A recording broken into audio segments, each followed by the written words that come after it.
Good morning class 3 के students. Cambridge school of learning के digital classroom में आप सभी का स्वागत है। आज हम इंग्लिश ग्रामर पढ़ेंगे और हमारा फर्स्ट टॉपिक है द सेंटेंसेस, वाक्य। सेंटेंस क्या होता है, सबसे पहले हमें ये जानना है। हिंदी में आपने पढ़ा होगा, अभी कुछ दिन पहले ही आपने हिंदी व्याकरण पढ़ा है, उसमें भाषा पढ़ा होगा आपने, मे भी वाक्य भी पढ़ा होगा। सेंटेंस का हिंदी होता है वाक्य। वाक्य किसे कहते हैं पहले हम लोग हिंदी में समझते हैं, फिर इंग्लिश में हम लोग डेफिनेशन बताएंगे। वाक्य हम लोग किसे कहते हैं? शब्दों के वैसे समूह को हम वाक्य कहते हैं जिससे कोई संपूर्ण अर्थ मिलता हो। अर्थ दो प्रकार का होता है, एक संपूर्ण एवं एक आंशिक। आधा अधूरा भी अर्थ निकल सकता है शब्दों के समूह से, और पूर्ण अर्थ भी निकल सकता है शब्दों के समूह से। तो वैसे शब्दों का समूह या शब्दों को, जब शब्दों को इस प्रकार से सजाया जाता है कि उनसे एक संपूर्ण अर्थ मिलता है, तो वैसे समूह को हम लोग क्या बोलते हैं? वाक्य। तो इंग्लिश में हम लोग का डेफिनेशन क्या होता है? A sentence is a group of words that makes complete sense. हम लोग क्या बोलते हैं? वाक्य जो है वो शब्दों के वैसे समूह को कहते हैं जिससे हमें पूर्ण अर्थ मिलता हो। हम लोग इसको ऐसे भी लिख सकते हैं डेफिनेशन को,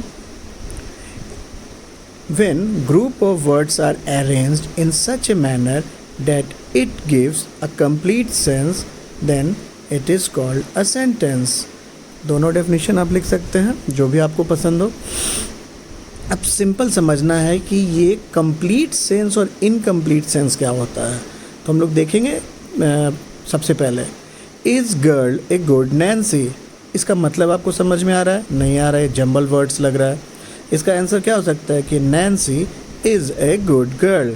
तो देखिए, वही सारा का सारा वर्ड है, बस उसको रीअरेंज कर दिया गया है, तो ये मीनिंग हमें समझ में आ रहा है। नेक्स्ट है ओल्ड 5 ईयर इज सी, तो इसका क्या हो जाएगा? She is 5 years old। Next, brother 1 has she has one brother। Doll plays with her, she plays with her doll। An ice cream loves she to eat, she loves to eat an ice cream।